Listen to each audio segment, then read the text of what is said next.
मित्रांनो, आपण दरवर्षी नवरात्र साजरा करतो. 9 दिवस देवीच्या 9 रूपांची पूजा करतो. 10व्या दिवशी साजरी करतो विजयादशमी. पण तुम्हाला माहितीये का, हा सण का साजरा केला जातो?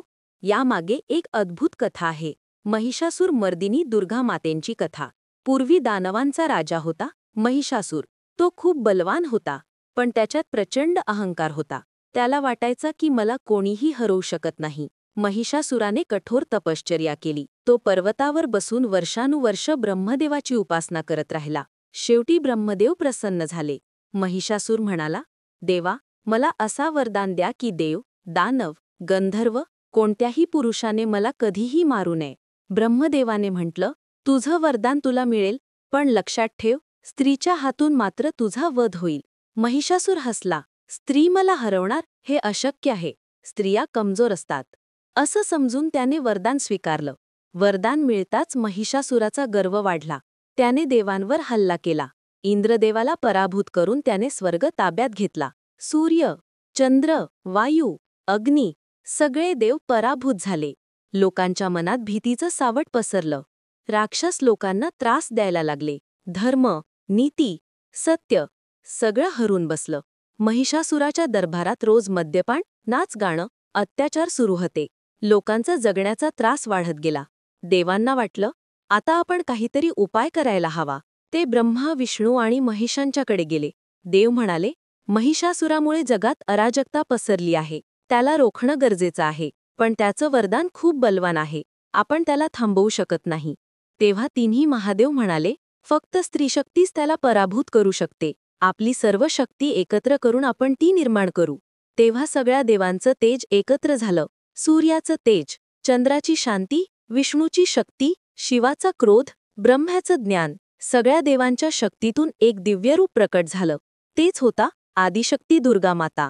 तिचे 10 हात होते. प्रत्येक हातात देवांनी दिलेली शस्त्र. शिवाने दिलं त्रिशूल, विष्णूने दिलं चक्र, इंद्राने दिलं वज्र, वरुणाने दिलं शंख, अग्नीने दिली ज्वाळा, वायूने दिला धनुष्य, कुबेराने दिला गदा.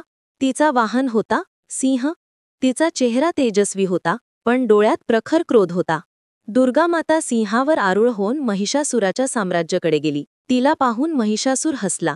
ही स्त्री मला हरवणार हा विनोद आहे का? पण देवी म्हणाली, तुझा अहंकारच तुझा नाश करेल. मी तुला आव्हान देते, युद्धासाठी तयार हो. आणि मग सुरू झालं प्रचंड युद्ध. पहिल्या दिवशी महिषासूर बैलाच्या रूपात आला. दुसऱ्या दिवशी तो सिंह झाला. तिसऱ्या दिवशी त्याने हत्तीचं रूप घेतलं. प्रत्येक दिवशी तो वेगवेगळी रूपं घेऊन देवीवर हल्ला करायचा. देवी शांतपणे पण कठोरपणे लढत राहिली. तिच्या शस्त्रांनी हजारो राक्षसांचा नाश झाला. तिचा सिंह गर्जना करून रणांगण दणाणून टाकत होता. 9 दिवस युद्ध झालं. प्रत्येक दिवशी देवीने आपलं वेगळं रूप दाखवलं. शैलपुत्री, ब्रह्मचारिणी, चंद्रघंटा, कुष्मांडा, स्कंदमाता, कात्यायनी, कालरात्री, महागौरी आणि सिद्धिदात्री. 9व्या दिवशी महिषासूर पुन्हा बैलाच्या रूपात देवीवर धावून आला. तो प्रचंड रागाने गर्जना करत होता. देवीने त्रिशूल उचलला आणि प्रचंड वार केला. त्रिशूल थेट महिषासुराच्या छातीत घुसला. महिषासूर मोठ्या किंकाळीने जमिनीवर कोसळला. त्याचा अंत झाला. महिषासुराचा वध होताच देव आनंदाने जयघोष करू लागले. स्वर्गात आणि पृथ्वीवर पुष्पवर्षाव झाला. लोकांना पुन्हा शांतता मिळाली. देव म्हणाले, जय दुर्गा माता, जय महिषासूर मर्दिनी. त्या दिवसापासून नवरात्र हा सण सुरू झाला. 9 दिवस देवीच्या 9 रूपांची पूजा केली जाते. घरोघरी देवीची आराधना केली जाते.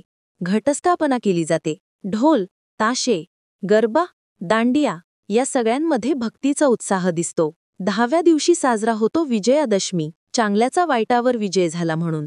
ही कथा आपल्याला सांगते, अहंकार कितीही मोठा असला तरी शेवटी नाश होतो. स्त्रीशक्ती जगातील सर्वात मोठी शक्ती आहे आणि सत्याचा नेहमीच असत्यावर विजय होतो. एकत्र गजर करूया, जय माता दी, जय दुर्गा माता.